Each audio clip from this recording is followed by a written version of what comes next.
Hi friends, ನನ್ನ ಮಗ ನೋಡಿ ಹಿಂಗೆ ನಮ್ಮ ಫ್ರೆಂಡ್ ಮನೆಗೆ ಹೋಗ್ಬಿಟ್ಟು ಹೆಂಗೆ ಪೋಸ್ ಕೊಡ್ತಾ ಮಲಗಿದ್ದಾನೆ ಅಂತ. ಇಲ್ಲಿ ನಮ್ಮ ಹಸ್ಬೆಂಡು ಸ್ವಲ್ಪ ಶಾವಿಗೆ ಉಪ್ಪಿಟ್ಟು ತಂದಿದ್ದರು ಆಫೀಸಿಂದ ಬರ್ಬೇಕಾದ್ರೆ ಹೊಟ್ಟೆ ಹಸಿವು ಅಂತ. ನಾನು ಸುಮ್ಮನೆ ಹಾಗೆ ಸ್ವಲ್ಪ ಟೇಸ್ಟ್ ನೋಡಿದೆ ಅಷ್ಟೇ.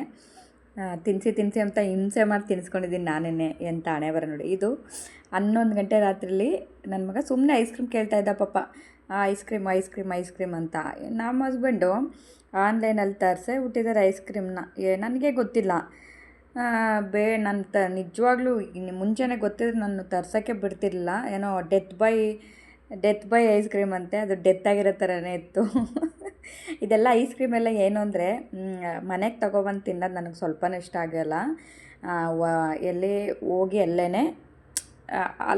ಅಲ್ಲೇ ಕೊಡಬೇಕಾದ್ರೂ ಅಲ್ಲೇ ತಿಂತಾ ಇರ್ಬೇಕು ನಾವು, ಆ ಥರ ಇಷ್ಟ ಆಗುತ್ತೆ ನನಗೆ. ಈ ಥರ ಸ್ವಲ್ಪನೂ ಇಷ್ಟ ಇಲ್ಲ. ಇದಕ್ಕೆ 275 ರೂಪಾಯಿನೇನೋ.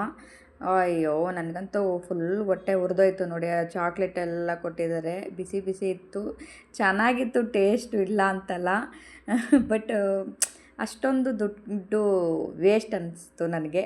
275 ರೂಪಾಯಿ ನನಗೆ ಅಷ್ಟು ಇಷ್ಟ ಆಗಲಿಲ್ಲ. ಐಸ್ ಕ್ರೀಮು ಇಷ್ಟ ಆಯಿತು, ದುಡ್ಡು ಕೊಟ್ಟಿದ್ದು ಇಷ್ಟ ಆಗಲಿಲ್ಲ ಅಷ್ಟೇ. ಚೆನ್ನಾಗಿತ್ತು. ನನಗಂತೂ ಅವನೇನು ತಿನ್ನಲೇ ಇಲ್ಲ, ಸ್ವಲ್ಪನೂ ತಿನ್ನಲಿಲ್ಲ. ಅಲ್ಲಿ ಸ್ವಲ್ಪ ಎಲ್ಲ ಕೇಕ್ ಎಲ್ಲ ಹಾಕಿದ್ರು ಮತ್ತು ಐಸ್ ಕ್ರೀಮ್ ಎಲ್ಲ ಹಾಕಿದ್ರಲ್ಲ ಥರ ಅವ್ನಿಗೆ ಮಿಕ್ಸ್ ಇತ್ತಲ್ಲ, ಹಾಗಾಗಿ ಅವನಿಗೆ ಅಷ್ಟು ಇಷ್ಟ ಆಗಿಲ್ಲ ನೋಡಿ. ಅದ್ರ ಮೇಲೆ ಎಲ್ಲ ಕಡಲೆ ಬೀಜ ಎಲ್ಲ ಹಾಕ್ಕೊಂಡು ಚೆರಿ ಎಲ್ಲ